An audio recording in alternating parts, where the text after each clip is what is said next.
Welcome to part 3 of structure sign and play by Jacques Derrida. हम लोग part 1 और part 2 में already discuss कर लिए हैं कैसे स्ट्रक्चर साइन और प्ले इस लेक्चर में या इस एसे में डेरिडा ने पोस्ट स्ट्रक्चरलिज्म का कंसेप्ट को दिया है, डीकंस्ट्रक्शन का कंसेप्ट को दिया है, कैसे उन्होंने एक स्ट्रक्चर का सेंटर को अनमास्क किया है और बताया है कि कोई भी स्ट्रक्चर फिक्स्ड नहीं होता, हर स्ट्रक्चर में प्ले रहता है या पॉसिबिलिटीज़ रहता है और लैंग्वेज को भी हम लोग को उस हिसाब से क्रिटिसाइज करना चाहिए, हमेशा रीशेप करना चाहिए।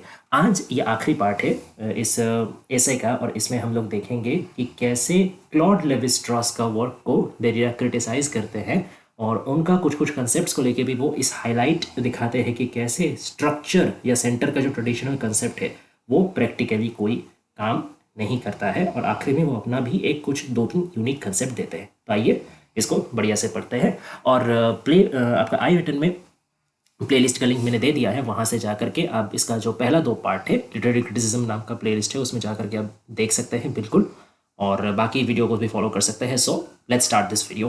ओके, तो सबसे पहले हम लोग बात करते हैं कि क्लॉड लेवी-स्ट्रॉस के बारे में। ये एक्चुअली इनको बताया जाता है फादर ऑफ स्ट्रक्चरल एंथ्रोपोलॉजी, ठीक है ना, क्लॉड लेवी-स्ट्रॉस को। तो इनको क्यों रेफर किया गया, डेरिडा ने लेवी-स्ट्रॉस का क्यों रेफर किया गया? क्योंकि लेवी-स्ट्रॉस ने अपने वर्क्स का थ्रू क्या किया है, उन्होंने दिखाया है, वो एंथ्रोपोलॉजी लेकर के डिफरेंट अपना ट्रीटीज रखते हैं, वो मिथ्स को लेकर के डिफरेंट अपना बुक्स लिखे हैं। इनमें उन्होंने दिखाया है कि कैसे जो ट्रेडिशनल कंसेप्ट ऑफ स्ट्रक्चर है ना, या जो बाइनरी अपोजिशन है वो प्रैक्टिकली लेकिन कभी कभी फेल कर जाता है।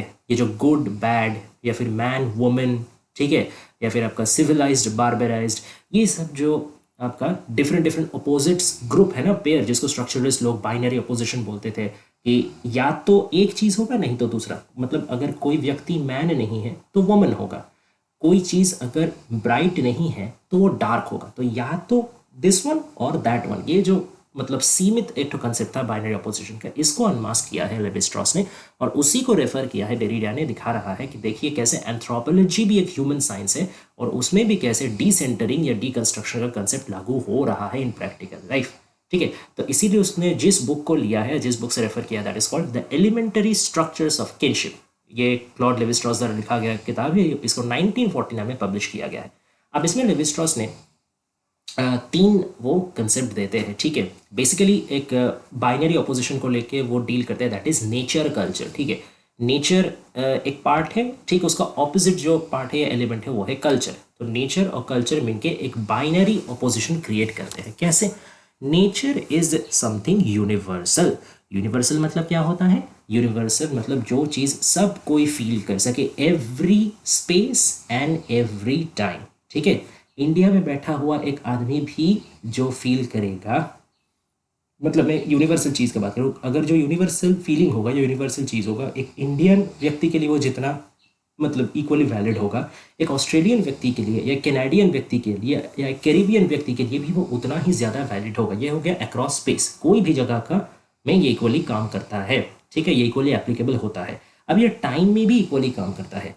आज से 50 साल पहले अगर कोई यूनिवर्सल थीम का, यूनिवर्सल इमोशंस का मैं बात करूँ, तो आज से 50 साल पहले भी वो ऐसे ही था, आज भी उसको हम लोग फील कर सकते हैं और आज से 50 साल, 100 साल, करोड़ों साल बाद भी वो ऐसा ही, जितना दिन आदमी इंसान जितना दिन धरती में जिंदा रहेगा तब तक वो भी वैसा ही रहेगा।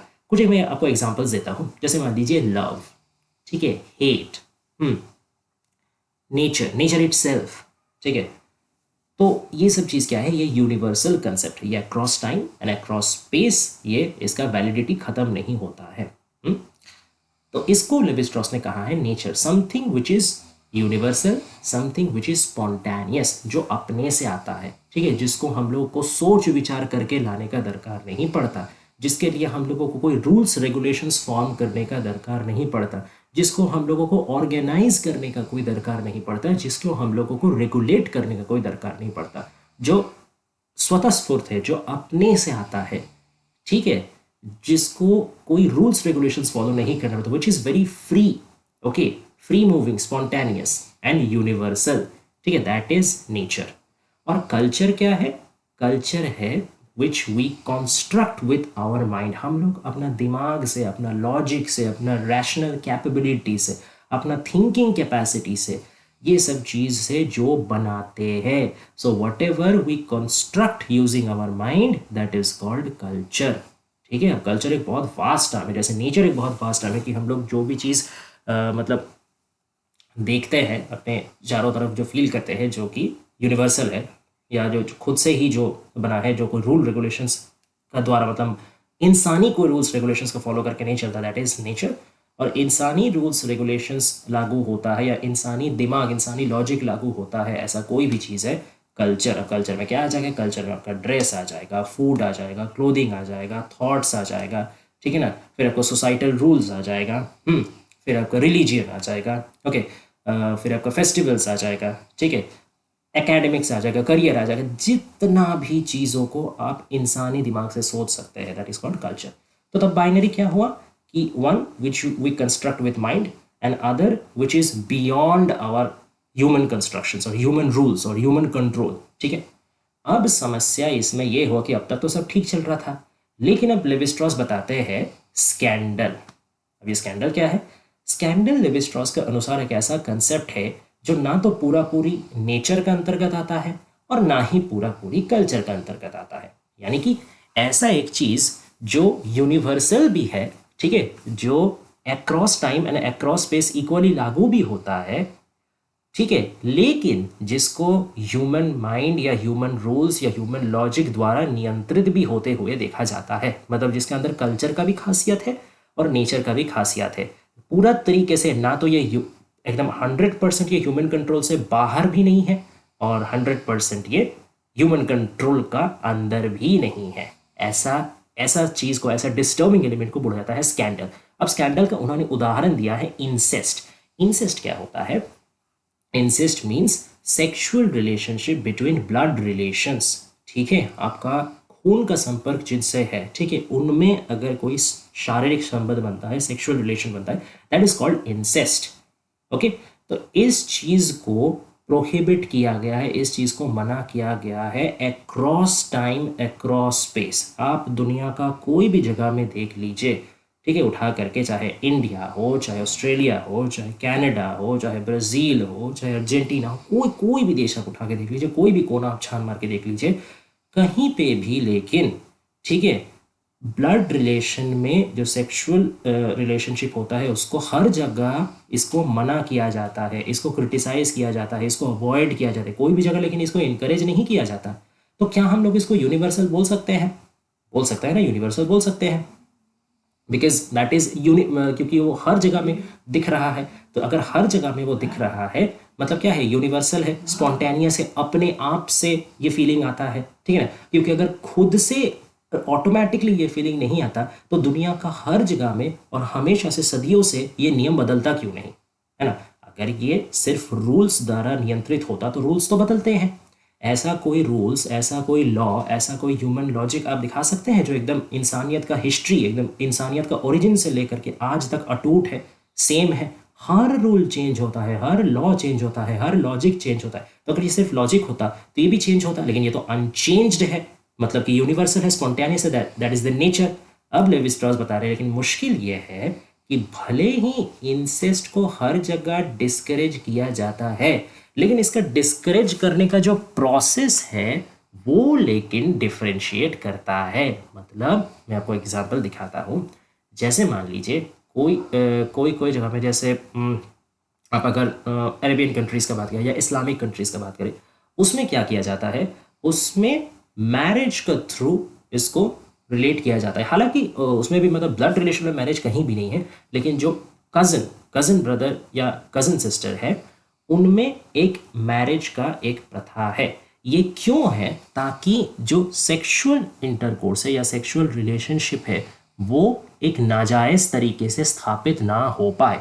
अगर आप उसमें एक मैरिटल चीज़ लगा देंगे, एक मैरिज बॉन्ड लगा देंगे, तो वो क्या हो जाएगा? वो एक तरीके से लेजिटिमाइज हो जाएगा, वो एक तरीके से वैलिड हो जाएगा, वो सोशलाइज्ड हो जाएगा, ठीक है ना, लीगलाइज्ड हो जाएगा, ठीक है। लेकिन अगर आप ये मैरिज सिस्टम को नहीं रखे तो क्या होगा? तो एक चांस बनता है कि एक इलेजिटिमेट संपर्क उठने का, ठीक है, कजन ब्रदर कजन सिस्टर में शारीरिक संपर्क एक मतलब उठने का मतलब कंस्ट्रक्ट होने का एक चांस रह जाता है।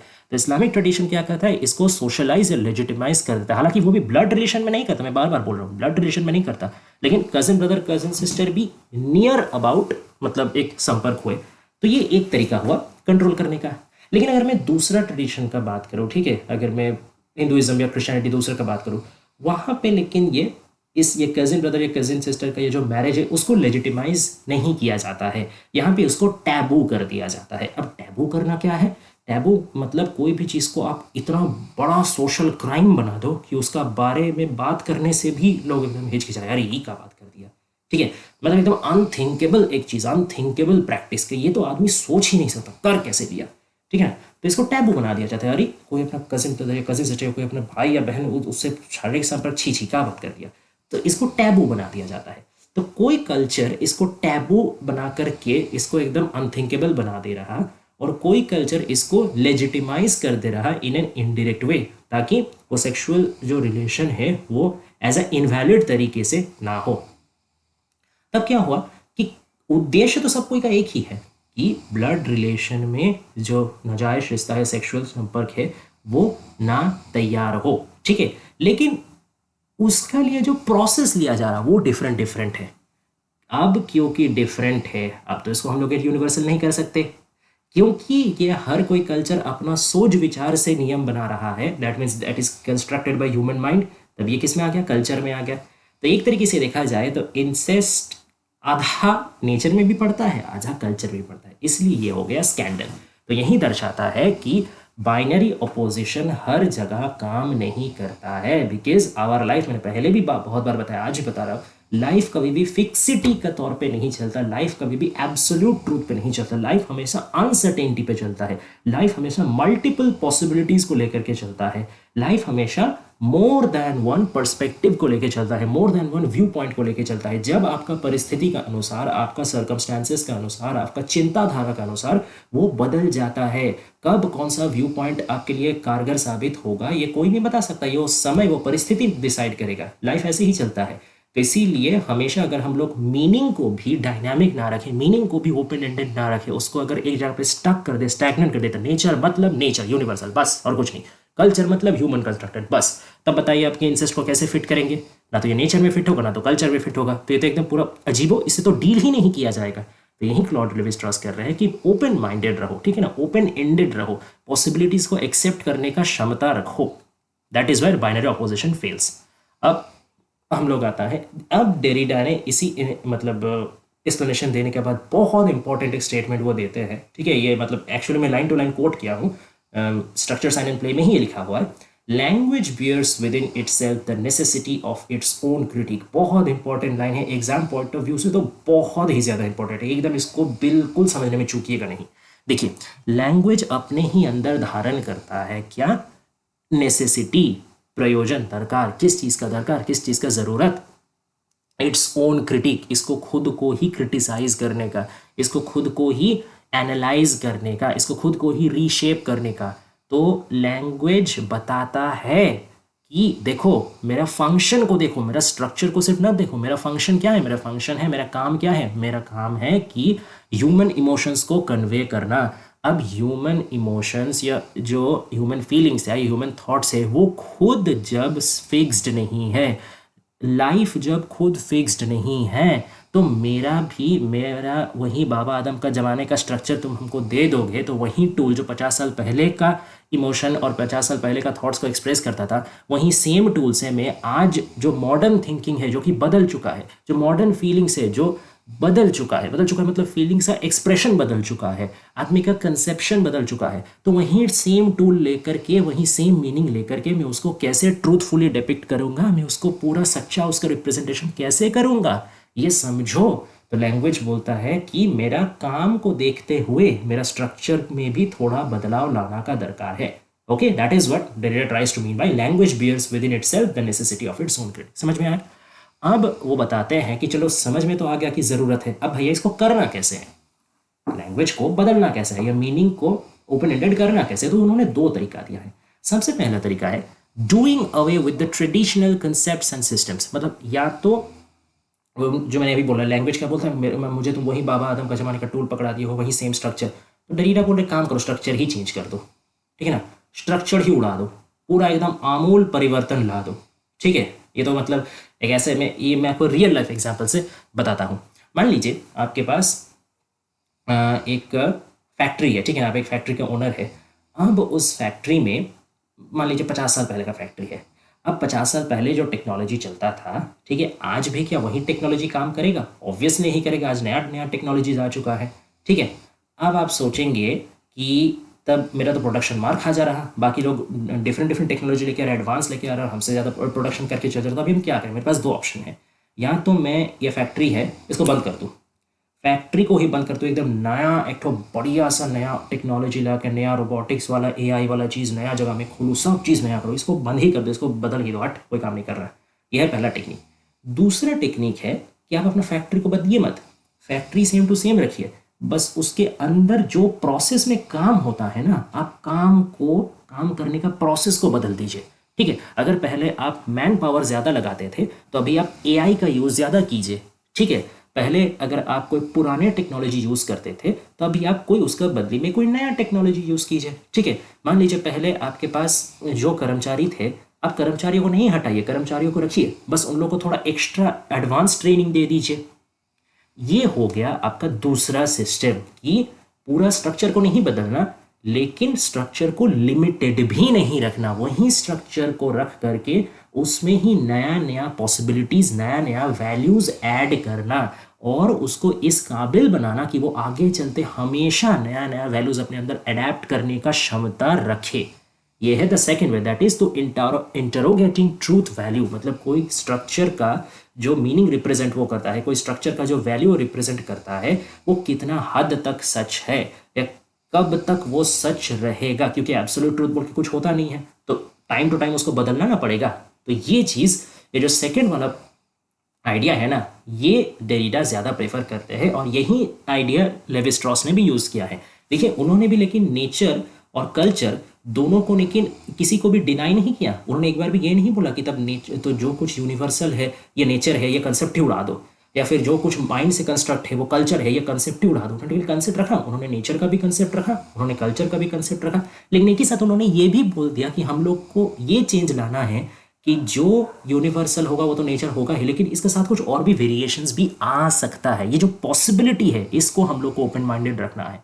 कल्चर मतलब जो माइंडली कॉन्स्ट्रक्ट होगा वो तो कल्चर होगा ही, लेकिन इसका सब कुछ और वेरिएशंस भी आ सकता है, कुछ डिफरेंट चीज़ भी कल्चर हिसाब से हम लोग कंसिडर कर सकते हैं, या नेचर और कल्चर का बॉर्डर में भी कोई चीज़ हो वो भी हम लोग मान सकते हैं। तो एक स्ट्रिक्ट बाउंड्री नहीं लगा देना है, एक लकीर नहीं खींच देना है कि बस यहाँ से यहाँ तक होगा, इसका बाहर तो कुछ हो ही नहीं सकता। यहाँ पे देरिडा कह रहा है कि वो बाउंड्री को ही उड़ा दो, कंसेप्ट को मत उड़ाओ, स्ट्रक्चर को मत उड़ाओ, स्ट्रक्चर को जो घेर के रखा है ना, स्ट्रक्चर को जो बाउंड्री जकड़ के रखा हो, इस बाउंड्री को उड़ा दो। ठीक है, ताकि वो ओपन एंडेड हो जाए। समझ में आ गया? अब नेक्स्ट आते हैं सैवेज माइंड। सैवेज माइंड भाई आपका एक और किताब है, ये लेवी स्ट्रॉस का एक किताब है, 1962 में उन्होंने ये किताब लिखा था। ये सैवेज माइंड से अब रेफरेंस लेते हैं डेरिडा, और यहाँ आता है डेरिडा का one of the most important and innovative reference, that is called bricolage and bricoleur. बहुत इंपॉर्टेंट चीज़ है, ध्यान से समझिएगा। ठीक है, थोड़ा डिफिकल्ट कंसेप्ट है, बट मैं कोशिश कर रहा हूँ जितना आसानी से समझाया जा सके। ध्यान से सुनिएगा, बिल्कुल समझ में आ जाएगा। देखिए, ब्रिकोलाज एक ऐसा चीज़ है, इसको हम लोग समझा सकते हैं DIY। ठीक है ना, बहुत मैं अगर रिलेटिव एग्जांपल समझो, DIY मतलब क्या होता है? Do it your self. जैसे आप लोग देखते हैं ना कि काफ़ी सारे DIY क्राफ्ट निकलता है कि कोई भी चीज़ को अपना हिसाब से करो, अपना हाथ से बनाओ। ठीक है, उस तरीके का लाइफ हैक्स जो होता है। तो मैंने तब ब्रिकोलाज के साथ भैया DIY का क्या संपर्क है? क्योंकि ब्रिकोलाज एक ऐसा कला है, एक ऐसा स्किल है, एक ऐसा एबिलिटी है जो आपके हाथ का सामने जो भी चीज़ अवेलेबल है, ठीक है, जो भी चीज़ आपका डिस्पोजल में है, ठीक है, उसी को यूज़ करके, एक नया तरीका से यूज़ करके अपना उद्देश्य सिद्ध करना। नहीं समझ में आया? कैसे आएगा? फिर से समझाता हूँ। मान लीजिए एग्जाम्पल से समझाता हूँ। जैसे आपको करना है क्या? आपको करना है कुकिंग। ठीक है, आपको लग गया है भूख, घर में कोई है नहीं। ठीक है, बहुत जोर से आपको भूख लग गया है। अब आप किए क्या कि आप देख रहे हैं कि कुकिंग तो करना है भैया, लेकिन क्या किया जाए? गैस तो ख़त्म हो गया है। ठीक है, अब गैस चलाऊंगा कैसे? पानी गर्म करूंगा कैसे? ठीक है, या फिर कुछ भी उबालना है, चावल उबालना है, तो करूँगा कैसे? अब मेरे पास क्या ऑप्शन है? एक ऑप्शन है कि भूखा सो जाना, ठीक है। दूसरा ऑप्शन है कि मेरा आसपास क्या चीज़ है, किस चीज़ को मैं फ़िलहाल, किस रिसोर्स को मैं फ़िलहाल जुगाड़ कर सकता हूँ, और इस रिसोर्स को कैसे मैं अपना दिमाग से, बुद्धि से नया तरीका से काम में लगा के मेरा काम कर सकता हूँ। तो आप क्या कर सकते हैं? आप देखिए कि आप कुछ लकड़ी वकड़ी जुगाड़ किए, आपके घर में मान लीजिए कोयला है, अब झटाझट से लकड़ी जुगाड़ किए, उसमें आग लगाए, ठीक है, उसका ऊपर आप कोई पतीला रख के उसमें पानी गर्म कर लिए, तो आपके पास जो गैस खत्म हो गया था, गैस क्या है? गैस सिलेंडर है आपका कन्वेंशनल टूल। कन्वेंशनल यानी जो हमेशा से यूज होते आया हो, ट्रेडिशनल, यूजुअल, ठीक है, that is your usual tool. उसी से आप जनरली कुकिंग का काम करते हैं। कुकिंग का यूजुअल टूल क्या है? Gas cylinder. अब गैस सिलेंडर आपका पास नहीं है, अब जो लकड़ी है ये है अनयूजुअल या अनकन्वेंशनल टूल, ठीक है, मतलब जिसको नॉर्मली आप यूज नहीं करते हैं, लेकिन उसको क्या किए, लेकिन क्योंकि आपको परिस्थिति ऐसा है कि आपको आपको उद्देश्य तो चाहिए ना, आपको कुकिंग तो आपको हर हाल में करना ही है, भूखा तो आप सो नहीं सकते, तो इसीलिए आप लकड़ी को, जो कि अनकन्वेंशनल टूल है, जो जनरली आप कुकिंग के लिए यूज़ नहीं करते, उसको भी आप अपना बुद्धि लगा करके, उसको यूज़ करके, उसका डिफरेंट यूज़ करके आप अपना काम कर लिए। तो ये जो कला है ना, ये जो टेक्निक है, इसी को बोला जाता है ब्रिकोलाज। समझ में आ गया? और ये ब्रिकोलाज जो व्यक्ति संपन्न करता है उसको बोला जाता है ब्रिकोलेर। समझ में आ गया? तो ब्रिकोलाज हो गया आपका एक टेक्निक या एक कला या एक स्किल, और जो आदमी, जो व्यक्ति उस स्किल को या उस कला को या टेक्निक को काम में लगा के अपना उद्देश्य पूरा करता है, दैट पर्सन और that thing is, that concept is called bricoleur. समझ में आ गया? अब ब्रिकोलाज का रेफरेंस कैसे दिए हैं? उन्होंने कहा है हर डिस्कोर्स ही एक ब्रिकोलाज है। ये भैया अब क्या बात हो गया? अब डिस्कोर्स और ब्रिकोलाज को मिला दिया, डेरिडा जी क्या कर रहे हैं, तब से परेशान किए जा रहे हैं। कोई दिक्कत नहीं, समझते हैं डेरिडा कहने का क्या कोशिश कर रहे हैं। देखिए, डिस्कोर्स आपको याद होगा कि डिस्कोर्स है व्यू पॉइंट, ठीक है, कि कोई भी दुनिया में कोई भी चीज़, चाहे वो मटेरियल हो, चाहे मटेरियल हो, कॉन्क्रीट हो या एब्स्ट्रैक्ट हो, कोई भी चीज़ को इंटरप्रेट करने का, ठीक है ना, काफ़ी मल्टीपल पॉसिबल तरीके होते हैं, मल्टीपल व्यू पॉइंट्स होते हैं, ठीक है, डिफरेंट डिफरेंट आपका तरीका होता है, पर्सपेक्टिव होता है उसको देखने का, उसको इंटरप्रेट करने का, और हर अलग अलग पर्सपेक्टिव है ना, अपना डिफरेंट लॉजिक लेके आता है, अपना डिफरेंट लैंग्वेज लेके आता है, अपना डिफरेंट कंसेप्ट का कॉम्बिनेशन लेकर के आता है। आपको याद होगा मैंने वो ब्लू, रेड और येलो का जो बॉल का अरेंजमेंट का कंसेप्ट दिया था, रुकिए मैं आपको फिर से दिखा देता हूँ, जस्ट रिमाइंड यू। मान लीजिए एक येलो बॉल है, एक रेड बॉल है और एक ब्लू बॉल है। अब है आपके पास, मैंने कहा कि मैं आपको भैया तीनों ही बॉल दूंगा, एक ब्लू बॉल, एक ये रेड बॉल, एक येलो बॉल। अब आपको करना क्या है, इसको डिफरेंट डिफरेंट तरीके से मेरे सामने लेकर के आना है। आप बोलेंगे भैया ये कैसे पॉसिबल है, आप तो तीन ही बॉल दिए हैं, अब इसको मैं अलग अलग से कैसे ला सकूँ? लेकिन ला सकते हैं, आप अरेंजमेंट में बदल तो कर ही सकते हैं ना। देखिए अभी आपको क्या दिख रहा है, येलो, रेड, ब्लू। अगर ब्लू को मैं पहले ला दूँ, फिर अगर मैं येलो को ला दूँ, और फिर अगर मैं, सॉरी येलो का जगह ग्रीन हो गया, एक्सट्रीमली सॉरी, फिर अगर मैं रेड को ला दूँ, है ना, तो बात तो मेरा वहीं पड़ा, मतलब बात वहीं पड़ा, मतलब कि एलिमेंट तो मैं ये वहीं यूज़ कर रहा हूँ, लेकिन दिखने में अलग हुआ कि नहीं, अरेंजमेंट चेंज कर दिया। या मान लीजिए पहले मैंने रेड ला दिया, फिर मैंने येलो ला दिया, और फिर मैंने ब्लू ला दिया, वो तो दिक्कत परेशानी वाला बात नहीं है। तब देखिए मैंने सिर्फ एलिमेंट को हल्का सा आगे पीछे कर दिया, हल्का सा उसका अरेंजमेंट में बदल ला दिया, तभी वो अलग अलग दिखने लगा ना। अब देख के ऊपर ऊपर देख के क्या लगा कि तीनों अलग अलग चीज़ें हैं, लेकिन अल्टीमेटली यूज़ तो सेम ही मटेरियल को किए हैं ना। तो यही बताने का कोशिश करें कि यही है डिस्कोर्स की, कोई भी चीज़ को इंटरप्रेट आप डिफरेंट डिफरेंट तरीकों से कर सकते हैं, ठीक है, डिफरेंट डिफरेंट टाइप कॉम्बिनेशन करके, डिफरेंट डिफरेंट अरेंजमेंट्स करके आप अपना लॉजिक को, नया नया लॉजिक खड़ा कर सकते हैं, नया नया थॉट्स क्रिएट कर सकते हैं कोई सेम चीज़ को इंटरप्रेट कर रहे हैं। जैसे हाफ एम्प्टी और हाफ ग्लास का जो मैंने एग्जांपल दिया था कि एक ग्लास में आधा पानी भरा हुआ है, आप चाहे तो उसको हाफ फुल भी कह सकते हैं, हाफ एम्प्टी भी कह सकते हैं, हो गया दोनों डिफरेंट डिफरेंट इंटरप्रिटेशन। तो इसको कहते हैं डिस्कोर्स की, your unique way of interpreting a thing, ठीक है, your unique way of combining and arranging the structures of language, ठीक है, to make your own thought, to make your own like perspective, ये है डिस्कोर्स। तो हर कोई का अलग अलग डिस्कोर्स होता है, ठीक है। अब ध्यान से अगर हम लोग समझे तो हर एक डिस्कोर्स भी ब्रिकोलाज ही है। क्यों? क्योंकि ब्रिकोलाज क्या है कि आपका हाथ के सामने जो भी चीज़ अवेलेबल है, which is conventional things, usual thing को ही आप क्या कर रहे हैं, अनयूजुअल यूज में मतलब एंगेज कर रहे हैं। जैसे मैंने लकड़ी का एग्जांपल दिया था, अब लकड़ी तो कोई अनयूजुअल चीज़ है ना, नहीं कि लकड़ी तो आप पहले भी देखे हैं, लकड़ी तो आप बहुत बार देखे हैं, ठीक है, लेकिन लकड़ी को काम आप कभी कुकिंग में खुद इस्तेमाल करने का सोचे नहीं। तो एक यूज़ आप वहीं परिचित चीज़ ही कर रहे हो, लेकिन उसको अलग ढंग से कर रहे हो, नए ढंग से कर रहे हो। तो डिस्कोर्स भी क्या है कि आप अगर कोई चीज़ को, जैसे मान लीजिए, एक मैं एग्जांपल देता हूँ, कोई आदमी एक गाछ के नीचे बैठा हुआ है, एक पेड़ के नीचे बैठा हुआ है, ठीक है। अब मैं देख करके बोल सकता हूँ कि आदमी पेड़ के नीचे बैठा है, ठीक है। और कोई और व्यक्ति ये भी बोल सकता है कि पेड़ आदमी के ऊपर खड़ा है, तो दोनों ही बोल सकता हूँ ना, गलती तो कोई भी नहीं है। तो क्या हुआ कि जब मैंने बोला कि आदमी पेड़ के नीचे बैठा है, तो मैं यूज वही सब चीज कर रहा हूँ, मैं आदमी का ही यूज कर रहा हूँ, पेड़ का ही यूज कर रहा हूँ, ठीक है। मैं चीजें नहीं बदल रहा हूँ, मैं लैंग्वेज का स्ट्रक्चर नहीं बदल रहा हूँ, लेकिन तो ये कन्वेंशनल टूल्स है, ठीक है। लेकिन जब दूसरा आदमी बोला कि पेड़ आदमी के ऊपर खड़ा है, तो मुझे वो थोड़ा सा अलग लगा। क्यों अलग लगा? क्योंकि क्या मैं पेड़ शब्द पहली बार सुन रहा हूँ? नहीं, तो ये तो मेरे लिए यूजुअल है, ये मैंने खुद थोड़ा देर पहले यूज किया है। क्या मैं आदमी शब्द पहली बार सुन रहा हूँ? नहीं भैया, ये भी मैंने थोड़ा देर पहले यूज किया है। तब मुझे ये सेम चीज अलग क्यों लग रहा है? क्योंकि इसको डिफरेंट तरीके से यूज किया गया है। यही तो है ब्रिकोलाज, कि कोई भी चीज को, कोई भी मतलब आपका हाथ के सामने जो भी कन्वेंशनल चीज है, उसी को आप अपना उद्देश्य पूर्ण करने के लिए थोड़ा इनोवेटिव टेक्निक से यूज करें। तो तब हर डिस्कोर्स एक तरीके का ब्रिकोलाज हुआ कि नहीं? हर कोई अलग अलग डिस्कोर्स देगा, हर कोई अपना अपना अलग व्यू पॉइंट देगा, लेकिन स्ट्रक्चर ऑफ लैंग्वेज तो सेम ही रहेगा ना, उसी को तो आदमी अपना तरीके से इनोवेटिव तरीके से यूज करेगा।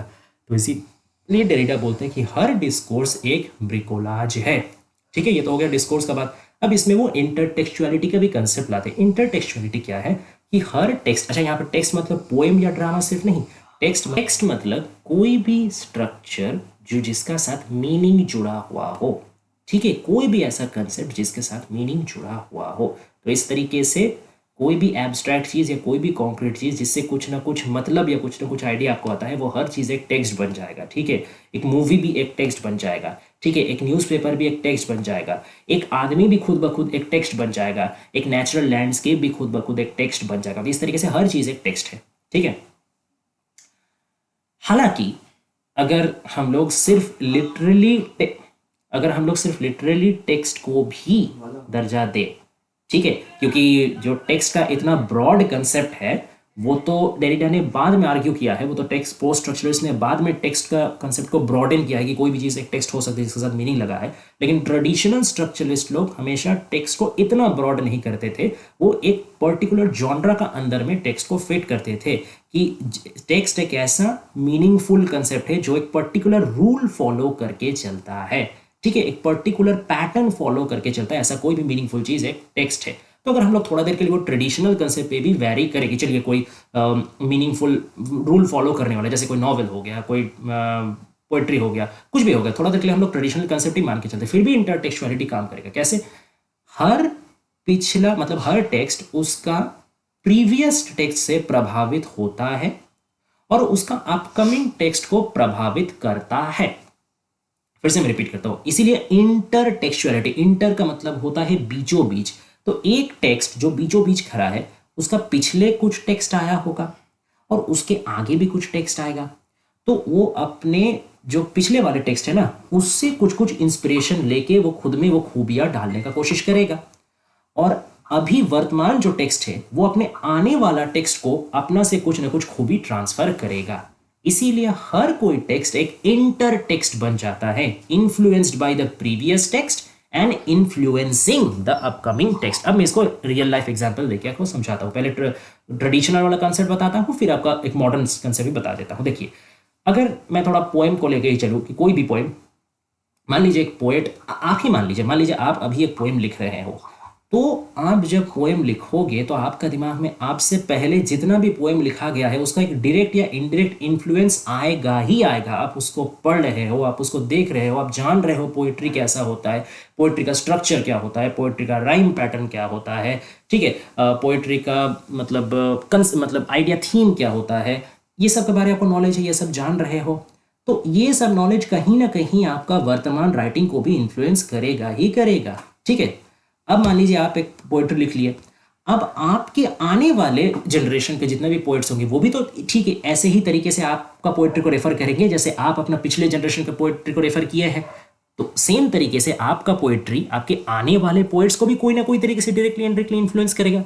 तो इस लिहाजे से अगर हम लोग देखें तो कोई भी पोएट्री, कोई भी नॉवेल, कोई भी ड्रामा क्या हो गया, एक इंटर टेक्स्ट हो गया। ठीक है, अब मैं इसका ब्रॉड सेंस में आपका टर्म कर दूं तो जैसे मान लीजिए मूवी या म्यूजिक, कोई भी म्यूजिक अगर आदमी बना रहा तो पिछला म्यूजिशियन का भी उसमें कुछ इन्फ्लुएंस रहेगा और हर म्यूजिक अपने आगे वाले आने वाले म्यूजिक को भी कोई ना कोई तरीके से इन्फ्लुएंस करेगा। ठीक है, अच्छा म्यूजिक छोड़ देते हैं, कोई डिफरेंट टाइप का एग्जाम्पल लेते हैं। जैसे मान लीजिए मैं इंसान का ही, मैं मानसिकता का मान, चलिए कॉन्क्रीट चीज छोड़िए थे, एब्स्ट्रैक्ट चीज में चल जाते हैं, मेंटालिटी चल जाते हैं। ठीक है, किसी का मेंटालिटी, ठीक है, कैसा होता है। अब आपको मान लीजिए आपका मेंटालिटी ये कैसे मतलब शेप हुआ है, आपका परिवार, आपका गार्जियन, आपका प्रीवियस जनरेशन, उनका जो मेंटालिटी है, ठीक है, वो कहीं ना कहीं आपको भी अफेक्ट करता है। यहाँ मैं एक थोड़ा सा कंट्रोवर्शियल एग्जांपल दे रहा हूँ, शायद बहुत कोई को पसंद नहीं आएगा बट समझने के लिए अच्छा है तो मैं दे रहा हूँ। मान लीजिए कोई पैट्रियार्की तो समझते होंगे, पैट्रियार्की यानी ये जो मेल डोमिनेशन होता है, ठीक है ना। अब मान लीजिए आप ऐसा एक परिवार से हो, प्लीज कोई बुरा मत मानिएगा, मैं जस्ट अच्छा छोड़िए आप, मैं खुद पे ही डालता हूँ।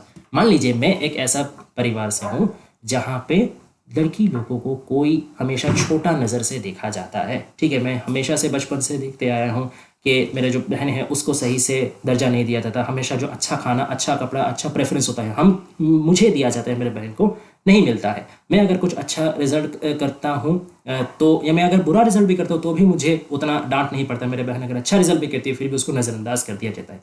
तो ये जो मेंटालिटी है बचपन से मैं देखते आया हूँ, तो इससे मेरा अपना मेंटालिटी में भी फर्क पड़ेगा कि नहीं। जब मैं बड़ा होगा, जब मेरा शादी होगा, जब मेरी बीवी आएगी, जब मेरी बच्ची होगी, तो ये मतलब जो बचपन से जो मैं देखते आया हूँ, अपना चारों तरफ जो मैं देखते आया हूँ, वो मेरा भी मेंटालिटी में कुछ असर पड़ेगा कि नहीं पड़ेगा। हालांकि उतना नहीं पड़े, कुछ तो पड़ेगा ना। मैं भी, मेरे अंदर भी वो डिस्क्रिमिनेशन थोड़ा फिट होगा कि नहीं होगा। अब मान लीजिए मेरे अंदर वो डिस्क्रिमिनेशन हुआ तो मैं भी कुछ वैसा ही किया। अब मेरी जो बेटी होगी वो जब बड़ी होगी वो भी तो सेम चीज एब्जॉर्ब करके बड़ी होगी, तो उसमें भी इफेक्ट पड़ेगा कि नहीं पड़ेगा। तो अगर देखा जाए तो मैं एक इंटर टेक्स्ट हूँ, मेरा जो परिवार वाले हैं या पिछला जनरेशन है वो एक प्रीवियस टेक्स्ट है, और मेरा जो बेटी है या कमिंग जनरेशन है वो एक अपकमिंग टेक्स्ट है। तो हो गया, तो समझ में आ गया। ट्रेडिशनल सेंस में भी मैंने आपको इंटरटेक्चुअलिटी बता दिया, मॉडर्न सेंस में भी आपको इंटरटेक्चुअलिटी बता दिया। तो ये भी तो एक तरीका का ब्रिकोलाज ही हुआ ना, क्योंकि मैं अपना प्रीवियस जनरेशन का कोई प्रीवियस टेक्स्ट का जो स्ट्रक्चर है, ठीक है, उसी को मैं थोड़ा सा रिकॉम्बाइन कर दे रहा हूँ, उसी को मैं थोड़ा रीअरेंज कर दे रहा हूँ, फिर एक नया तरीके का मैं अपना नैरेटिव बता दे रहा हूँ। फिर मेरा नैरेटिव या मेरा थॉट प्रोसेस का ही कुछ कुछ हिस्सा लेकर के फिर मेरा बेटी या मेरा अगला जनरेशन थोड़ा सा रिस्ट्रक्चर कर देगा, फिर वो लोग अपना नैरेटिव बना देगा, फिर ऐसा ही चलते रहेगा, अनएंडिंग ये एक साइकिल है। ठीक है, तो इंटरटेक्चुअलिटी समझ में आ गया क्यों वो ब्रिकोलाज है, डिस्कोर्स समझ में आ गया क्यों वो ब्रिकोलाज है। अब आपको बताता हूँ लिटरेरी क्रिटिसिज्म वो क्यों ब्रिकोलाज है। ठीक है, यहां तक कि आपका मतलब डेरिडा ने अपना ऐसे में सीधा सीधा बताया भी है कि जी जेनेट का उन्होंने रेफरेंस दिया है। जी जेनेट अपने एक बुक में बताते हैं कि डेरिडा का जो भी मतलब ये क्रिटिसिज्म, सॉरी डेरिडा नहीं, मतलब ये जो आपका ब्रिकोलाज वाला कंसेप्ट है ना, ये लिटरेरी क्रिटिसिज्म से एकदम परफेक्ट फिट बैठ जाता है। डेरिडा भी ये मानते हैं। क्यों मानते हैं? क्योंकि लिटरेरी क्रिटिसिज्म क्या है कि कोई भी पोएम को या कोई भी पीस ऑफ लिटरेचर को आप एनालाइज कर रहे हैं, आप क्रिटिसाइज कर रहे हैं कि उसमें क्या खूबी है, क्या खासियत है, क्या कमी है, किस एंगल से ऑथर ने उसको देखा है। तब अब सोचिए, आप तो स्ट्रक्चर तो सेम ही रख रहे हैं ना। अब जो लैंग्वेज स्ट्रक्चर यूज कर रहे हैं, मान लीजिए पोएट्री जो चीज़ में, मान लीजिए रोमांटिक पोएट्री है, ठीक है, तो आप जब एक रोमांटिक पोएट्री का खासियत को विचार करेंगे या उसमें क्या क्या कमी है, क्या क्या खूबी है, उसको विचार करेंगे, तो भी आपको रोमांटिक लैंग्वेज का ही तो कुछ ना कुछ कंसेप्ट ले रहे हैं। तो भी तो आप वही जो लैंग्वेज में पोएट्री लिखा गया है वही लैंग्वेज का स्ट्रक्चर ही तो उठा रहे हैं आप ना, उसी को ना थोड़ा सा अलग तरीके से यूज करके आप अपना मतलब ओपिनियन पेश कर रहे हैं। तो ये भी तो एक तरीका का ब्रिकोलाज हुआ ना, कि स्ट्रक्चर आप वहीं सेम यूज कर रहे हैं बट थोड़ा अलग तरीके से, ताकि आप अपना ओपिनियन दे रहे हैं, लेकिन दे रहे हैं वहीं सेम कंसेप्ट को यूज करके। ठीक है ना। So that is why literary criticism is also a bricolage. समझ में आ गया। अब हम लोग चलते हैं नेक्स्ट कंसेप्ट में, जो जिसका थोड़ा सा क्रिटिसिज्म किया है, थोड़ा सा मतलब काफ़ी सारा ही क्रिटिसिज्म किया है डेरिडा ने, जो ब्रिकोलेयर और इंजीनियर का ये दिया था आपका क्लॉड लेवी-स्ट्रॉस ने। उन्होंने बताया है कि ब्रिकोलेयर और इंजीनियर में फ़र्क क्या है। ठीक है, कि ब्रिकोलेयर है कि जो अपना हाथ का सामने उसका जो भी चीज़ अवेलेबल रहता है, जो भी कन्वेंशनल टूल रहता है, उसी को यो यूज़ करता है, ठीक है, अपना उद्देश्य पूरा करने के लिए। लेकिन इंजीनियर क्या है? इंजीनियर एक ऐसा कंसेप्ट है, ऐसा व्यक्ति है। इंजीनियर में मतलब यहाँ बीटेक करने वाले कोई भी व्यक्ति को इंजीनियर नहीं बोल रहा हूँ, लॉर्ड लेवी-स्ट्रॉस उस हिसाब से इंजीनियर नहीं बोल रहा, वो एक कंसेप्ट जस्ट दिया है। ठीक है, कि एक इंजीनियर किस खासियत को बोला जाएगा? जो आदमी, जो व्यक्ति, जो चीज अपना टूल को खुद क्रिएट कर सकेगा। That means he would be able to create new things, new concepts, new structures, new tools from ex nihilo. ex nihilo का मतलब क्या होता है? Out of nothing, out of nothing. Okay, एकदम शून्य से वो पूरा चीज को सृष्टि कर गई, ये एकदम डिविनिटी जैसा हो गया। एक्स निहिलो एकमात्र किसके साथ फिट बैठता है? गॉड के साथ फिट बैठता है, क्योंकि God is the only one who had created everything, universe and man and people and everything from just nothingness. तो एक्स निहिलो सिर्फ गॉड के साथ फिट बैठ रहा है। तो इंजीनियर को एक तरीके से वो गॉड के साथ तुलना कर रहे हैं कि अपना टूल के लिए वो किसी से मतलब किसी का ऊपर वो निर्भर नहीं रहेगा। कोई वर्तमान में जो चीज़ ऑलरेडी उसका हाथ में है उसको लेकर के वो काम नहीं चलाएगा। वो अपना काम सिद्ध करने के लिए उसको जैसा टूल दरकार होगा, जैसा कंसेप्ट दरकार होगा, जैसा आइडिया दरकार होगा, खुद से बना लेगा। वो होता है इंजीनियर। लेकिन डेरिडा इस चीज़ को काट रहे हैं, वो बोल रहे हैं ये असंभव है। क्यों असंभव है? क्योंकि अभी थोड़ा देर पहले डेरिडा ने ब्रिकोलाज का जो एक्सप्लेनेशन किया उसमें उन्होंने बोला कि कोई भी व्यक्ति जो भी कंसेप्ट देता है, जो भी सोचता है, जो भी लैंग्वेज यूज करता है, जो भी प्रोडक्ट क्रिएट करता है, जो भी चीज क्रिएशन करता है, उसमें प्रीवियस जनरेशन का कुछ ना कुछ इन्फ्लुएंस रहता ही रहता है।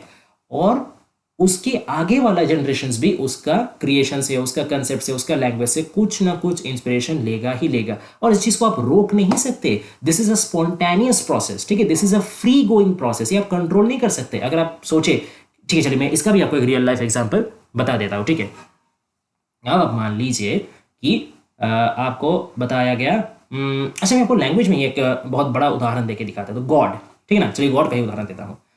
अच्छा, गॉड का प्रोनाउन क्या यूज करते हैं बताइए? तो जैसे मान लीजिए गॉड इज ग्रेट। ठीक है, अब आपको यही सेम सेंटेंस अगर मैं गॉड का जगह कुछ और मतलब प्रोनाउन यूज करके लिखने को बोलूँ, तो आप क्या यूज प्रोनाउन, गॉड की जगह क्या प्रोनाउन यूज करेंगे?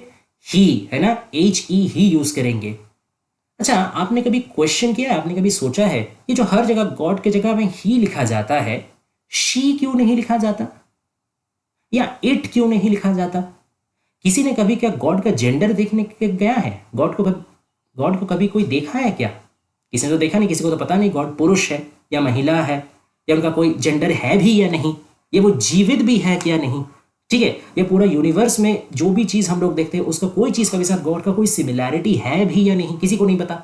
लेकिन फिर भी गॉड को ही वर्ड दे के रिप्रेजेंट क्यों किया जाता है? Because it is our language has a patriarchal bent. क्योंकि लैंग्वेज का जो क्रिएटर से जो सोसाइटी क्या है, सोसाइटी आपका कंट्रोल करता है लैंग्वेज को। ठीक है ना, सोसाइटल नॉर्म्स, सोसाइटल ट्रेंड्स हमेशा लैंग्वेज को प्रभावित करता है। और सोसाइटी का अंदर डीप रूटेड है पैट्रियार्की, क्योंकि सोसाइटी को भी कौन कंट्रोल करता है? एक तरीके से मेल डोमिनेंस। ठीक है, सदियों से यही होते हुए आया है। तो इसीलिए लैंग्वेज में भी देखिए गॉड मतलब क्या, गॉड बहुत एक सुपीरियर आइडिया है। अब अगर गॉड को किसी से रिप्रेजेंट करना है तो वो लड़की से क्यों करे? ये सोसाइटी का आइडिया है कि सबसे मतलब ऊंचा, सबसे सुपीरियर, सबसे कंट्रोलिंग फिगर कौन है? वो तो मेल है, तो मेल से ही किया जाए। अब पता उसको भी नहीं है, वो भी सोसाइटी या लैंग्वेज ये पता नहीं करने गया है कि गॉड का कोई आधार कार्ड थोड़ी बनता है कि उसमें मेल फीमेल लिखा रहेगा, है कि नहीं?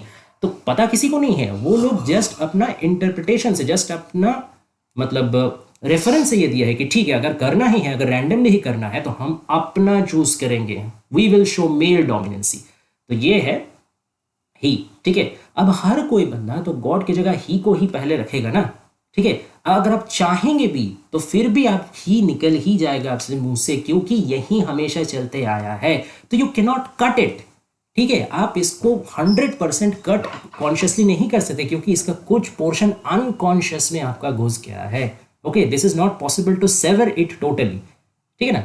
तो इसीलिए डेरिडा भी दिखा रहे हैं कि इंजीनियर का वास्तविक अस्तित्व हो ही नहीं सकता। कोई भी मान लीजिए आप बताएंगे ठीक है कोई बात नहीं, तब साइंटिफिक इन्वेंशन का क्या हुआ, है ना। जो भी साइंटिफिक जैसे थॉमस अल्वा एडिसन, उन्होंने जो इलेक्ट्रिक बल्ब उसका आविष्कार किया था, तो उनका आविष्कार करने से पहले इलेक्ट्रिक बल्ब तो कहीं नहीं था, ठीक है। तो उन्होंने तब ये कैसे ब्रिकोलाज हुआ या ये कैसे आपका इंटरटेक्स्ट हुआ, कोई बात नहीं, इसका भी आपको बताते हैं। भले मैं मानता हूं कि जो कॉन्क्रीट चीज है बल्ब वो नहीं था, लेकिन बल्ब तैयार करने का जो आइडिया है, ठीक है, या जो कंसेप्ट उनको लगा है इलेक्ट्रिक बल्ब तैयार करने के लिए, वो कंसेप्ट या सोच भी तो कोई ना कोई प्रीवियस लैंग्वेज से ही इंस्टिगेट हुआ है ना। वो सोच भी तो कोई प्रीवियस, उन्होंने भी तो कुछ ना कुछ कंसेप्ट दिया होगा, इलेक्ट्रिसिटी के बारे कुछ कंसेप्ट दिया होगा, लाइट के बारे कुछ कंसेप्ट दिया होगा, लाइट को कैसे आर्टिफिशियली जनरेट किया जा सकता है उसके बारे कुछ कंसेप्ट दिया होगा, मेटल के बारे कुछ कंसेप्ट दिया होगा, हीट के बारे कुछ कंसेप्ट दिया होगा, कुछ ना कुछ कंसेप्ट तो उन्होंने पहले से सीखा है, फिर ना उसको दिमाग में लगा करके नया नया चीज वो बना रहे हैं। ऐसा तो नहीं है ना कि उनको सारा कंसेप्ट, सारा ज्ञान, सारा चीज वो अपने से नया इन्वेंट किया है कि नहीं। या फिर अगर आप मान लीजिए न्यूटन, आइजैक न्यूटन, एक बहुत फेमस एग्जांपल मान लेते हो, उन्होंने क्या इन्वेंट किया था, द लॉ ऑफ ग्रेविटेशन किया था ना। तो अब ये उन्होंने क्यों किया था, अब आप बताएंगे कि उनका पहले तो ग्रेविटेशन का रूल किसी ने नहीं किया था, तो उन्होंने किस चीज़ से किया। अब सबको को पता होगा, सबको बहुत मजाक भी बनाते हैं इस चीज़ का कि अगर वो मतलब एप्पल कभी न्यूटन के दिमाग में गिरता ही नहीं तो हम लोग को भी टेंशन इतना नहीं होता खैर वो अलग बात है।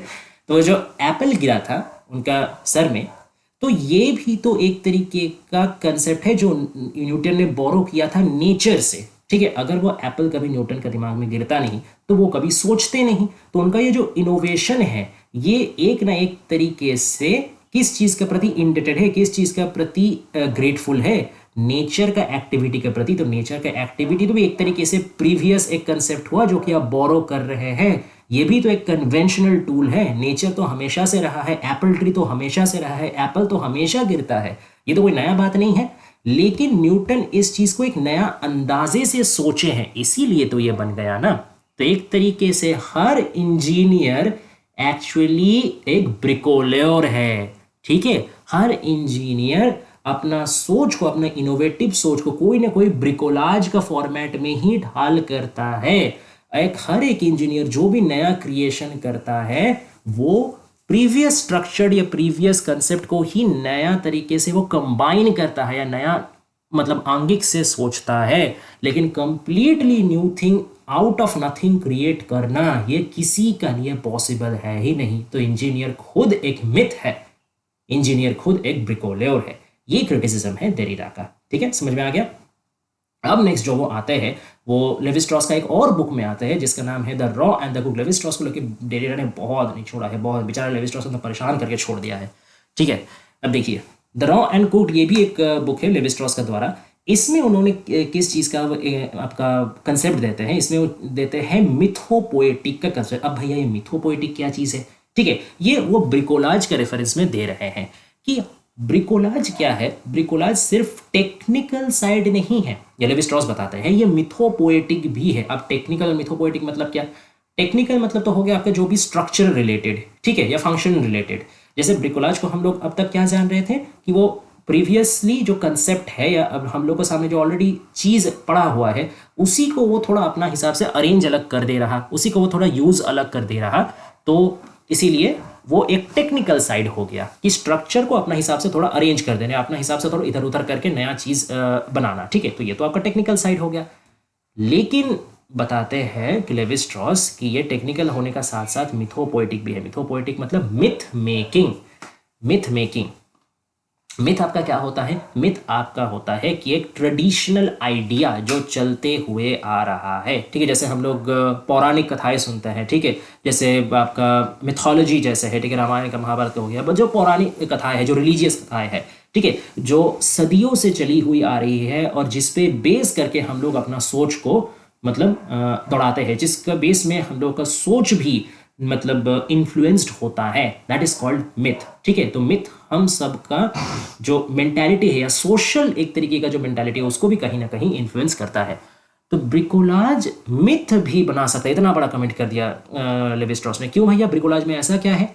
वो बता रहे हैं कि अगर मान लीजिए मैं कोई मिथ का बुक लिख रहा हूँ, और सच में मतलब लेवी स्ट्रॉस ने लिखा भी है मिथ को लेके बुक, और उसी रेफरेंस से उन्होंने ये बताया है कि एक मिथ को लेके अगर मैं कोई बुक लिख रहा हूँ, ठीक है, मिथ के बारे की, मिथोलॉजी के बारे कि मिथोलॉजी कहाँ से आया, मिथोलॉजी क्या क्या है, ठीक है, एक मिथोलॉजी के साथ दूसरे मिथोलॉजी का संपर्क क्या है, मिथोलॉजी कैसे किसी को इन्फ्लुएंस करता है, तो मैं लेकिन स्ट्रक्चरल एनालिसिस उसका करने में सक्षम नहीं रहूंगा।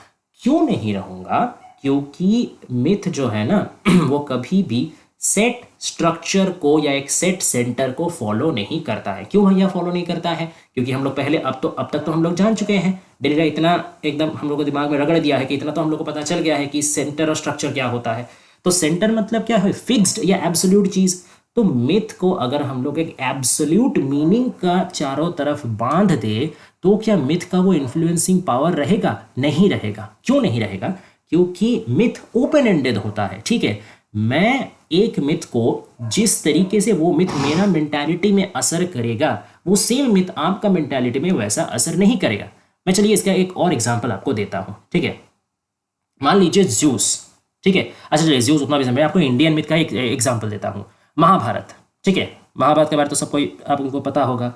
अब ये जो श्री कृष्ण थे महाभारत में, उन्होंने जो एक कौरव और पांडवों का बीच में एक जो एक चलता रहता है कि वो अगर चाहते तो महाभारत का युद्ध वो रोक सकते थे, लेकिन फिर भी उन्होंने ये युद्ध होने दिया, ठीक है। एक कन्वेंशनल एक आइडिया है मिथ रिलेटेड, ठीक है, कि उन्होंने तो दोनों का बीच में वो एक तरीके के संधि प्रस्ताव लेके गए थे कि नहीं भैया इतना कुछ युद्ध, प्राण हानि, इतना शंका का क्या ही दरकार, इतना डैमेज करके क्या ही होगा, ठीक है ना।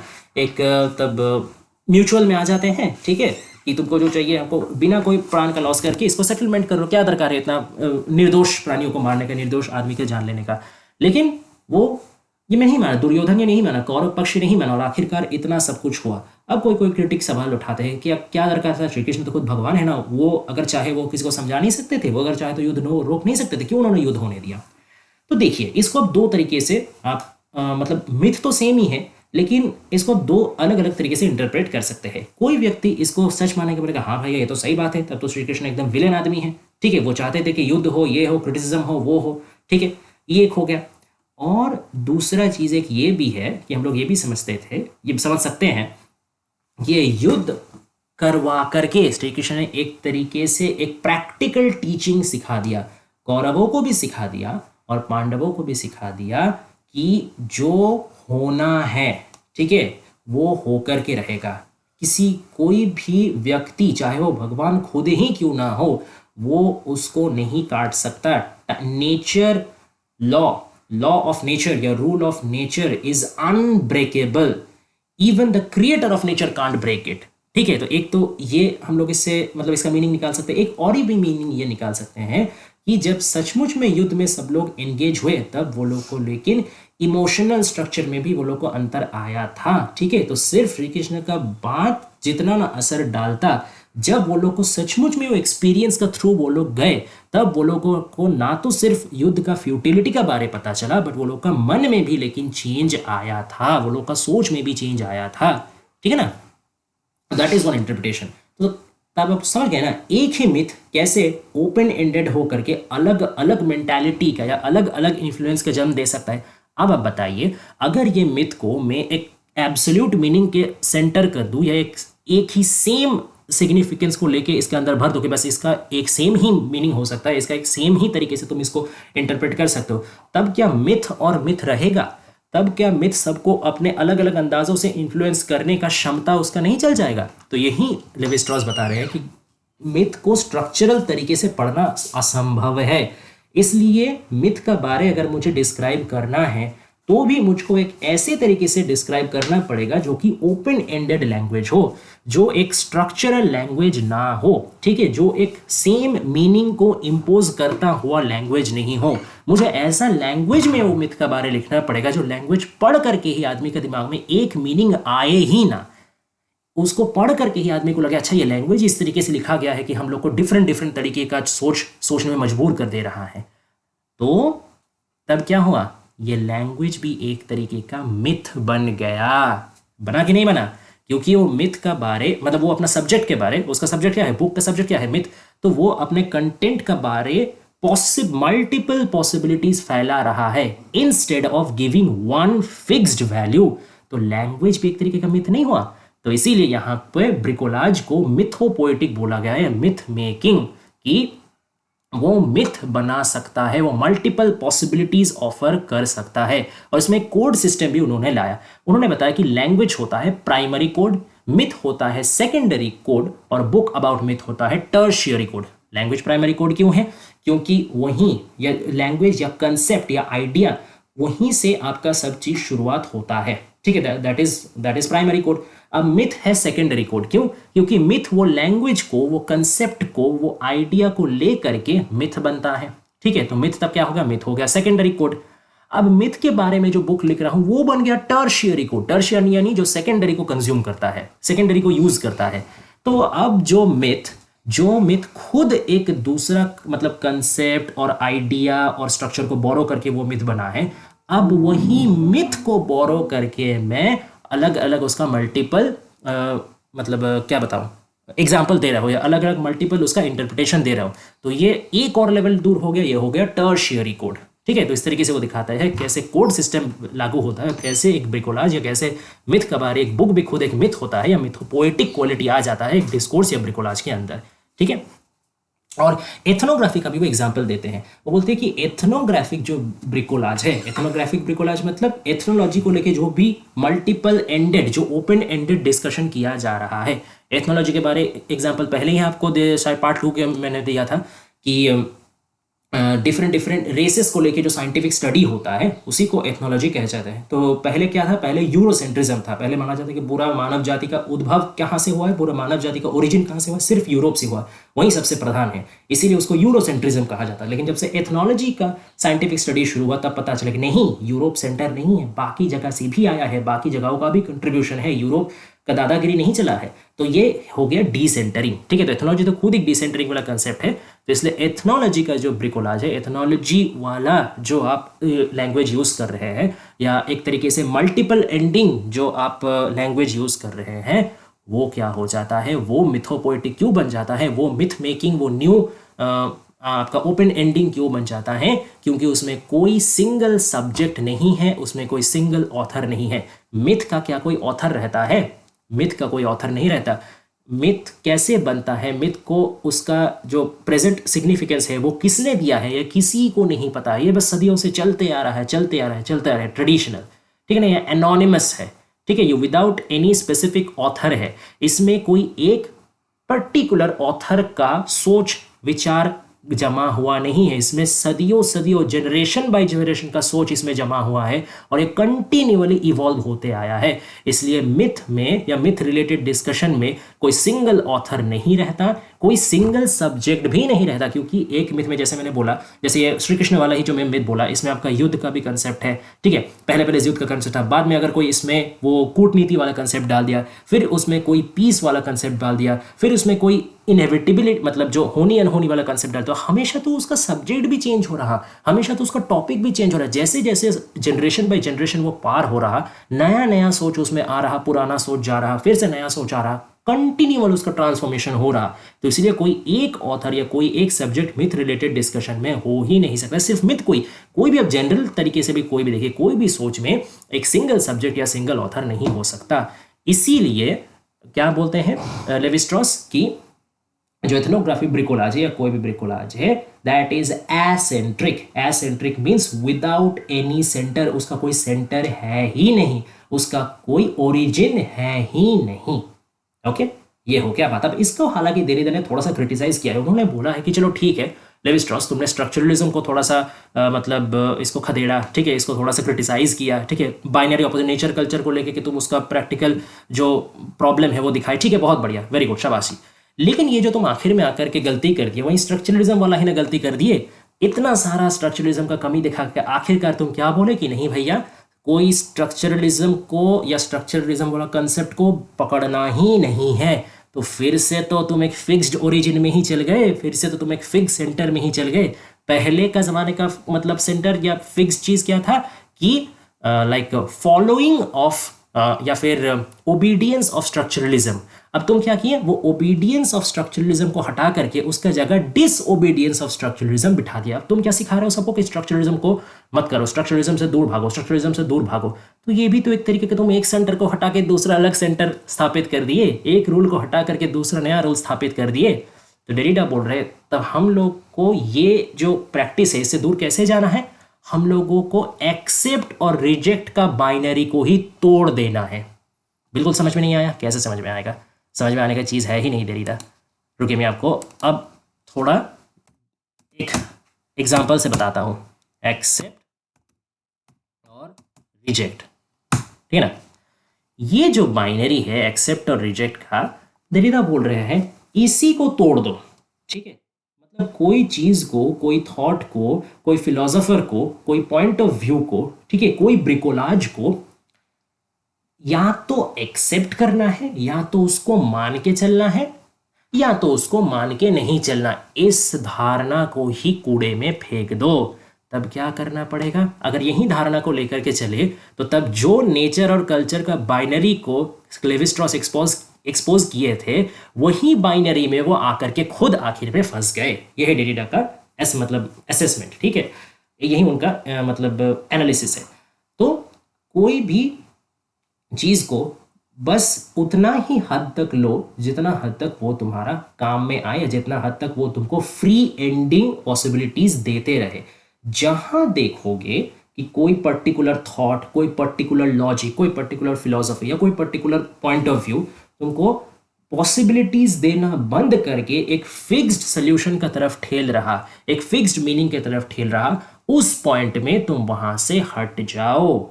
समझ में आ गया।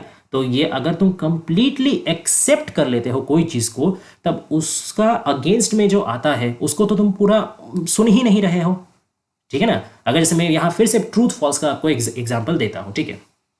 अगर मान लीजिए कि एक चोर है, ठीक है, एक चोर चोरी कर रहा है, आपका घर में आके चोरी कर रहा है, आप चोर को पकड़ लिए और एकदम दे दमादम उसको एकदम अधेड़ धुलाई दे दिए, ठीक है। फिर बाद में आप उससे पूछे कहा भैया क्यों चोरी कर रहे थे, इतना साहस कैसे तुम रहुआ। फिर चोर बताया कि एक्चुअली क्या है कि मेरा पैसा नहीं है, मेरे पास जॉब नहीं है, मेरे घर में बच्चा रो रहा है, तो मेरे पास और कोई काम नहीं है, तो मतलब और कोई उपाय नहीं है, मुझे कुछ ना कुछ करके तो खिलाना है ना, तो इसलिए मैं आया हूँ। अब आप इसको सही, वही सही गलत का traditional, wrong and right, moral and immoral, ठीक है, ट्रूथ एंड फॉल्स, वही बाइनरी फिर से आ गया कि इसको ना आप सही से पूरा सही ठहरा सकते हैं, ना आप पूरा पूरी गलत ठहरा सकते हैं, ठीक है ना। तो इसको आपको तब आपको करना क्या है, आपको करना क्या है, आपको कंसिडर करना है कि उसका जो उद्देश्य है उसमें ट्रूथ है, ठीक है, लेकिन उसका जो काम है उसमें फॉल्सिटी है, ठीक है, उसका काम का तरीका सही नहीं है उसका, लेकिन जो उद्देश्य है उसको भी आप पूरा गलत नहीं बोल सकते। आप किसी का भी, आपका ही बच्चा अगर रोएगा तो आप एक जगह स्थिर नहीं बैठ सकते, ये स्वाभाविक बात है, ठीक है। तो इसीलिए ट्रूथ और फॉल्स को मिला करके या दोनों का से थोड़ा थोड़ा हिस्सा ले करके एक मिक्स्ड एनालिसिस आपको करना पड़ेगा, हर चीज का एक मिक्स्ड इंटरप्रिटेशन निकालना पड़ेगा, पॉसिबिलिटीज को एक साथ लेकर के चलना पड़ेगा। यही देरिदा भी बोल रहे हैं कि कोई भी फिलोसोफर को, ठीक है, या कोई भी, जब मैं बोलता हूँ, उनका एक लाइन भी है कि मैं आपको हिंदी में ही एक्सप्लेन करके बता रहा हूँ कि जब मैं, ये डेरिडा ने कह रहा है कि जब मैं बोलता हूँ कि कोई फिलोसॉफी को मतलब छोड़ो या कोई फिलोसॉफी को टटोलो, तो उसका मतलब मैं ये नहीं बोलता हूँ कि फिलोसॉफी का बस पन्ना पलट दो, मतलब एक फिलोसॉफी को छोड़ करके दूसरा फिलोसॉफी में घुस जाओ, मैं वो नहीं बोलता हूँ। मैं बोलता हूँ कि वही फिलोसोफर को पढ़ो, read the same philosophers in a certain way, वही फिलोसोफर्स को पढ़ो लेकिन एक अलग सोच लेकर के अपना थिंकिंग में चेंज लाओ, जिसको पढ़ रहे हो उसमें चेंज मत लाओ।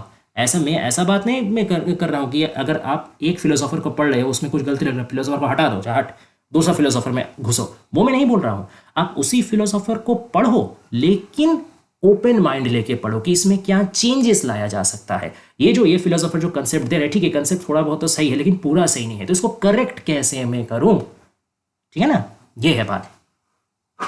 अब आइए आगे हम लोग समझते हैं कि टोटलाइजेशन एंड सप्लीमेंटैरिटी, ये भी दो काफी इंपॉर्टेंट कंसेप्ट है जो डेरिडा ने दिया है कि टोटलाइजेशन एंड सप्लीमेंटैरिटी। अब टोटलाइजेशन क्या है, टोटलाइजेशन एक ऐसा चीज है जिसमें आपको कोई वेरिएशन नाम का कोई चीज़ रहेगा ही नहीं, कोई डिफरेंस नाम का कोई चीज़ रहेगा ही नहीं, ठीक है। कोई पॉसिबिलिटी नाम का कोई चीज़ रहेगा ही नहीं। टोटलाइजेशन यानी क्या? टू मेक टोटल, इंटायरिटी को ग्रैप्स करना, समग्रताओं को करना, पूरा कोई चीज़ को हूबहू पूरा उसको समझ लेना, जान लेना। अगर आप कोई भी एक्सपीरियंस को पूरा तरीके से जान लेंगे, उसमें क्या क्या हो सकता है, क्या क्या नहीं हो सकता, क्या क्या है उसका नेगेटिव, क्या है उसका पॉजिटिव, क्या है उसका रीज़न, क्या है उसका कंसिक्वेंस, क्या है, सारा चीज़ को अगर आप जान लेंगे तो क्या हो जाएगा, फिर आपका उसमें और जानने का डिज़ायर ख़त्म हो जाएगा, डिज़ायर ऑफ नॉलेज ख़त्म हो जाएगा, ठीक है। और आप उस पर पूरा मास्टरी हासिल कर लेंगे। That is called totalization. अब दरीदा बता रहे totalization is impossible. Totalization impossible क्यों है? क्योंकि कभी भी आप कोई भी चीज़ को समग्रतः जान नहीं सकते हैं। क्यों नहीं जान सकते हैं? चाहे वो कोई लैंग्वेज को जानने का बात हो, चाहे वो कोई कंसेप्ट को जानने का बात हो, चाहे वो कोई आइडिया को जानने का बात हो, या फिर कोई मटेरियल चीज़ या कॉन्क्रीट चीज़ को ग्रैप्स करने का बात हो, इंटरप्रिटेशन कभी भी टोटलाइज्ड नहीं हो सकता है। Because the thing, the idea, the concrete or the abstract point on which you are interpreting, that itself is changing, उसमें चेंज होना तय है। आज एक सर्टेन पॉइंट ऑफ टाइम में अगर आप उसमें समग्र ज्ञान हासिल कर भी लो, मान के चलते हैं कि आप कर भी लिए, लेकिन जब आज से थोड़ा दिन बाद जाएगा तब तो उसमें फिर से कुछ चेंजेस आ जाएगा, उसको तो आप रोक नहीं सकते, because change is an inevitable process, कोई भी चेंज को रोक नहीं सकता, ठीक है। तो अब तब टोटलाइजेशन आप कैसे हासिल करेंगे? टोटलाइजेशन अगर आप सिर्फ एक मोमेंट पे हासिल कर ही ले, उसका ठीक अगला मोमेंट में फिर से आपका कुछ ना कुछ कमी आ जाएगा। तो there is always a sense of absence, ठीक है, हमेशा कुछ ना कुछ मिसिंग रहेगा। आपका एक्सपीरियंस में हमेशा कुछ ना कुछ मिसिंग रहेगा, आपका इंटरप्रिटेशन में हमेशा कुछ ना कुछ मिसिंग रहेगा। तो टोटलाइजेशन आप कभी हासिल कर ही नहीं सकते। ये एक फील्ड का उदाहरण देके डेरिडा ये समझा रहे हैं, ठीक है, काफी बढ़िया उदाहरण है, समझिए। एक मान लीजिए फील्ड है, ठीक है। अच्छा फील्ड छोड़िए, मैं आपको समंदर का एग्जांपल देके समझाता हूँ और रिलेट कर सकिएगा।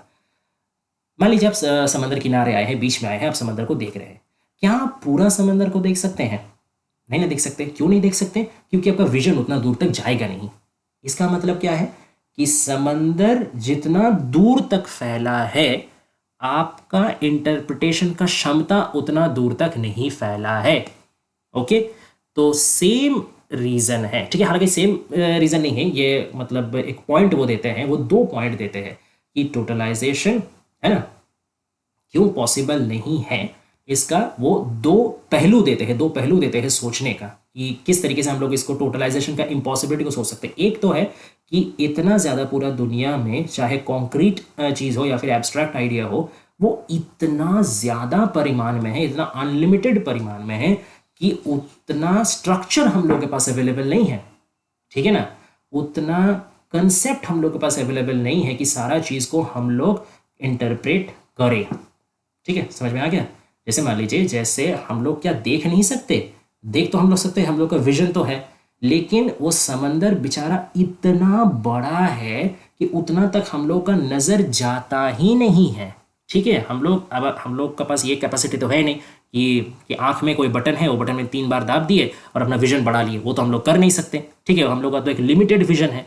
तो जैसे हम लोग का विजन लिमिटेड है और वो लिमिटेड विजन से परे जो रहेगा उसको हम लोग नहीं देख सकते, लाख कोशिश करके भी नहीं देख सकते, ठीक वैसे ही कॉन्क्रीट और एब्स्ट्रैक्ट मिला के आइडिया का संख्या मतलब एकदम असीम है, ठीक है।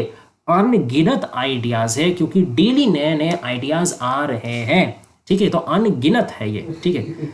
और क्योंकि आपका लैंग्वेज लिमिटेड है, आपका लैंग्वेज फाइनाइट है, आपका कंसेप्ट फाइनाइट है, आपका स्ट्रक्चर्स फाइनाइट है, इसीलिए आप नहीं उसको पूरा ग्रास में ला सकते। यह है एक पहलू। दूसरा पहलू है कि एक फील्ड का पहलू, कि मान लीजिए एक फील्ड है, ठीक है, एक ग्राउंड है।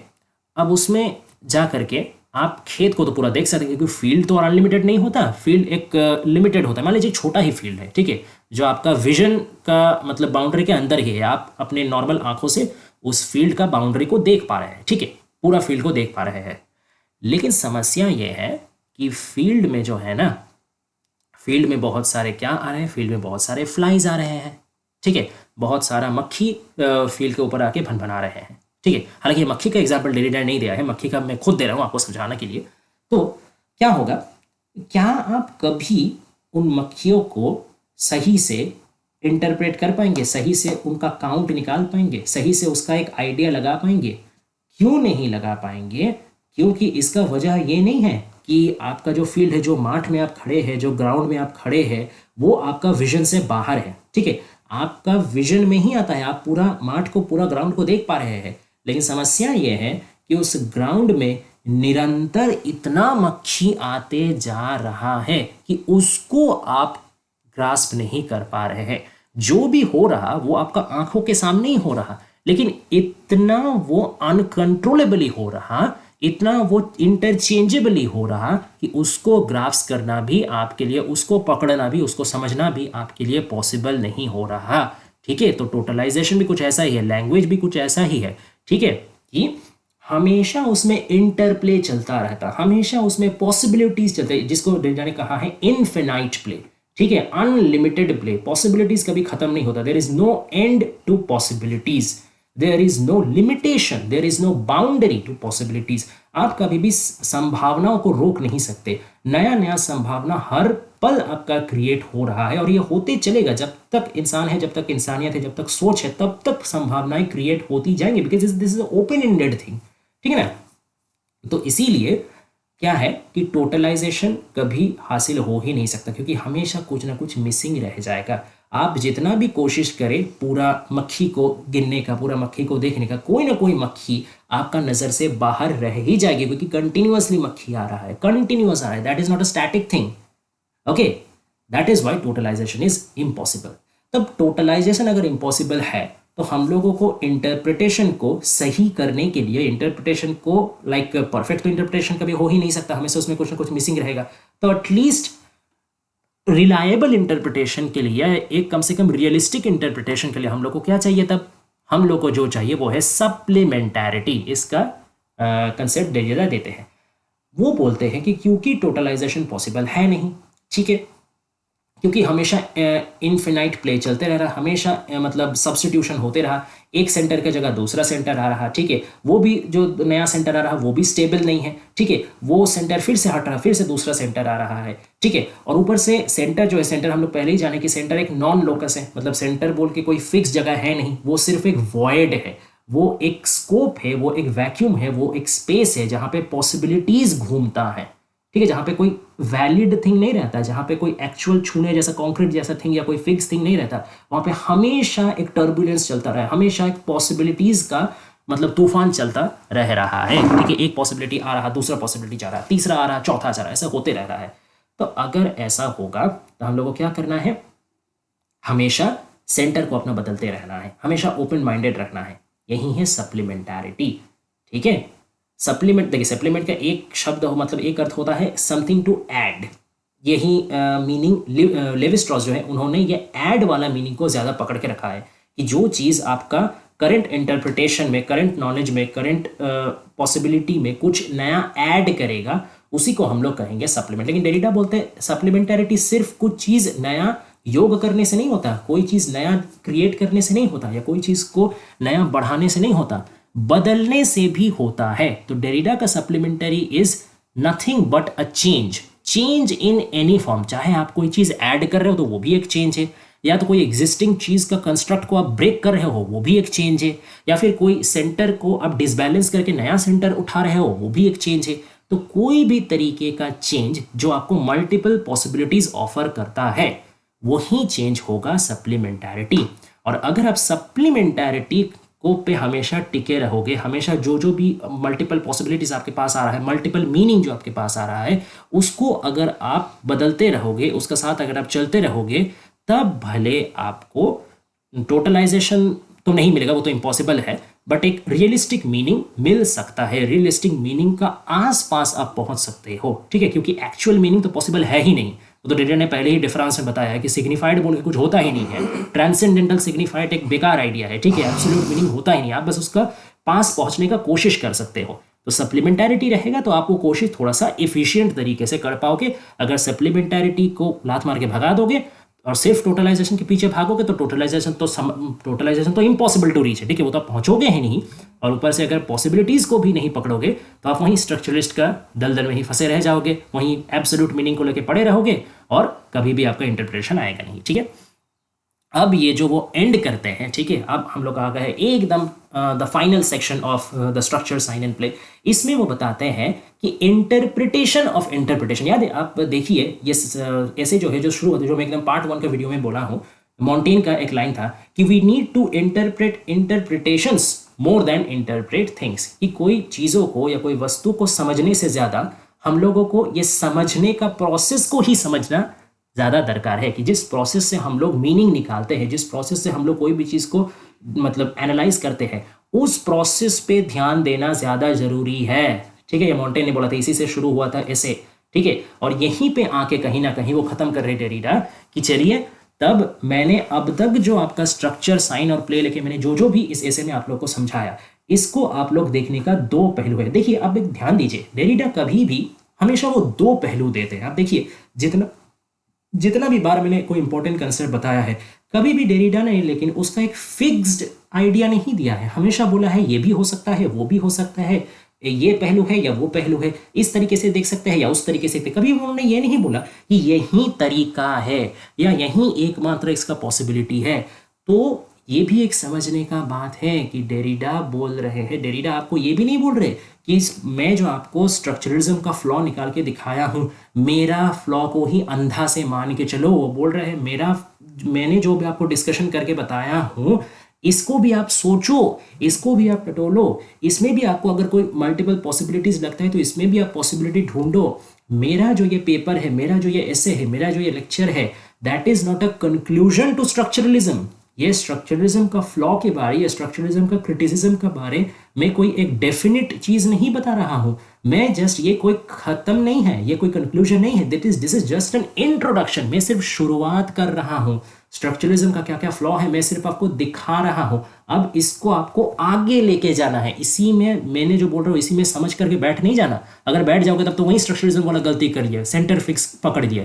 सेंटर फिक्स सेंटर नहीं पकड़ना है, इसको लेके और आगे जाना है। तो अपना मतलब लैंग्वेज का थ्रू भी देखिए वो लेकिन ये कर रहे हैं, ठीक है ना। वो एक मल्टीपल पॉसिबल एंडेड मतलब मल्टीपली पॉसिबल जो है, ठीक है, वो अपना लैंग्वेज को रख रहे हैं, ओपन एंडेड रख रहे हैं, ठीक है।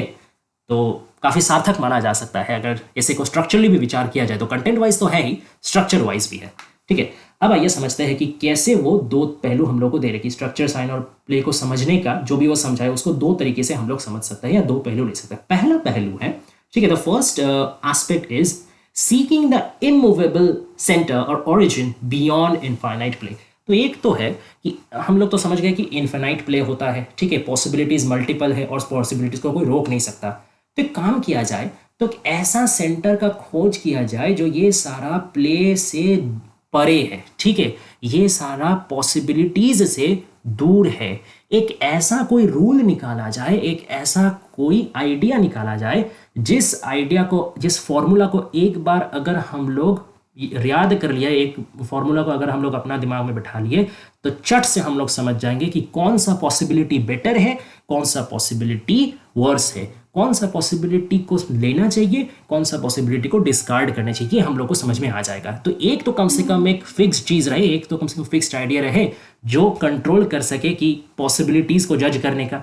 एक है ये पहलू, और दूसरा पहलू है shunning the attempt to find an origin at all and surrender to infinite possibility, जो डेरिडा करने को बोल रहे हैं। देखिए तो यहाँ पे बहुत कुशल तरीके से, बहुत ही चालाक तरीके से, कितना इंटेलिजेंट डेरिडा आप सोचिए, वो दो पहलू दिए, एक उनका ऑथोरियल पॉइंट ऑफ व्यू और एक ही रीडर्स पॉइंट ऑफ व्यू, ठीक है। पहला जो है ना वो ज़्यादातर, सारा रीडर्स तो मैं नहीं बोलूँगा लेकिन commonly most readers point of view यही, ये जो हम लोग पूरा ऐसे पढ़ रहे हैं, अब तक मैंने जो पढ़ा, मैंने जो समझाया, आप लोग जो सुन रहे हैं, अब तक आपको क्या लगा कि अच्छा पॉसिबिलिटी तो है, तब काश ऐसा कोई चीज़ मिल जाए, ऐसा कोई नुस्खा हम लोग ढूंढे कि जिससे पता चले कि अच्छा ये पॉसिबिलिटी या वो पॉसिबिलिटी। डेरिडा ने जैसे जैसे बताया है, अच्छा डिफरेंस पता करना है, ठीक है, अच्छा डिसेंटरिंग पता करना है, ठीक है, तो अब से हमेशा हम लोग डिसेंटरिंग का कंसेप्ट लगाएंगे, अब से हम लोग हमेशा डिफरेंस का कंसेप्ट लगाएंगे, सोचेंगे कि क्या क्या पॉसिबिलिटी हो सकता है। तो ये भी एक तरीके से हम लोग डेरिडा का बताया हुआ रूल्स को सेंटर में रख रहे हैं अपना इंटरप्रिटेशन बनाने के लिए। वहीं डेरिडा ने पहला पॉइंट में दिया है कि सारा इन्फिनाइट पॉसिबिलिटी को रूल कर सके ऐसा कोई ओरिजिन हम लोग ढूंढ रहे हैं।